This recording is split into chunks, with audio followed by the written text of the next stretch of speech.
Hello everyone and welcome to the first episode of Hawk's Nest for the 2019 fall semester.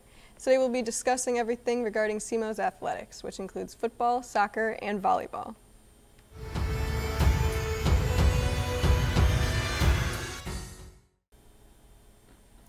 I'm Daria Lawson and joined with me today is Noelle Williams and Lindsay Peters. So let's jump right into football. Southeast kicked off their season by playing a game against Southern Illinois University on August 29th. In the game, SEMO started slow with a score of 14-7 before halftime. Then they went on a 30-point streak. Quarterback Danielle Santa Catarina acquired 248 yards and a touchdown with other two scores. 6 other Redhawks also scored for the team and acquired 529 yards total in offense. Well, Lindsay, speaking of SEMO's players definitely stepping up, another one was linebacker Zach Hall. Now in this game, he did set a career high with 19 tackles, with 15 of them in the first half alone. Now SEMO did win War of the Wheel, so the Ships will stay right here in Cape Girardeau, Missouri. This past Saturday, Southeast acquired their first loss against... Well, like you said, they did acquire their first loss on the road against Montana State with a score of 17-38. Now, on the road, Montana State did have about 285 yards rushed and had a pair of 100-yard rushers.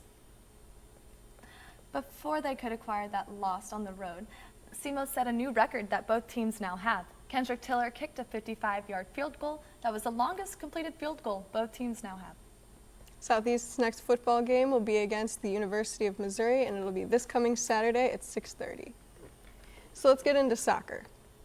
Southeast opened their season by playing against Southern Mississippi on August 28th. What are the details on that, ladies?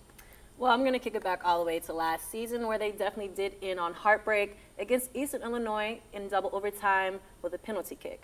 But I do have some good news. They are returning a couple of starters, with their key player being Esme Gonzalez. Speaking of Esme Gonzalez, she was able to score the game-winning goal, ending with the game of 3-2 against Southern Mississippi. But first, she was fouled in the penalty box before Morgan Clark was able to complete the goal, tying it up before halftime. Well, going into halftime, it was 1-1, and they start off the second half pretty exciting, where freshman Megan Heiser scored her first collegiate goal in the 68th minute of the game.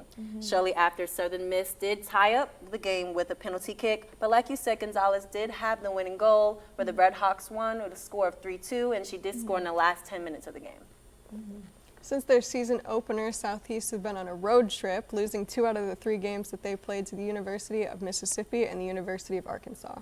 Now, Daria, the Redhawks traveled to Evansville, Indiana to play the Purple Aces, where they came up with their first victory on the road.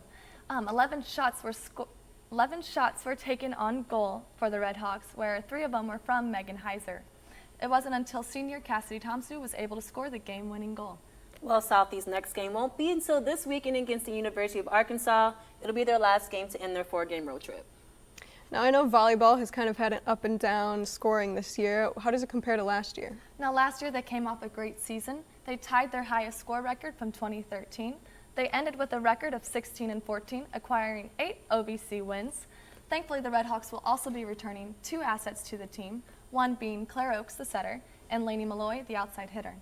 Well, Lindsay, thanks for sharing about how they did last season. But this season, they opened up in the Dr. Mary Jo Wynn Invitational, where they returned back to Cape Girardeau with a record of 1-2.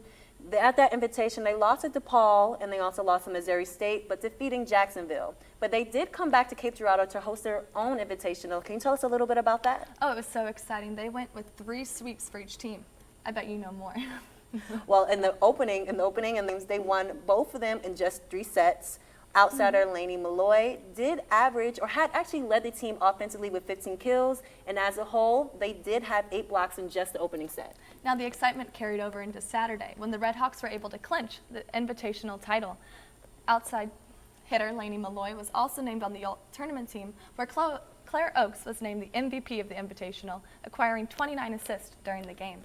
Well, now I'm going to fast forward to this past Tuesday, where they played the Southern Illinois Salukis. However, they did get a loss within 5 sets. However, they did pretty good offensively, where Green did lead the team with 20 kills, and not far behind was Lady Malloy and Weinherm, that both had 11 kills each. Now this weekend they'll travel to Milwaukee, Wisconsin to play in the Panther Invitational, and I'm wishing them the best luck.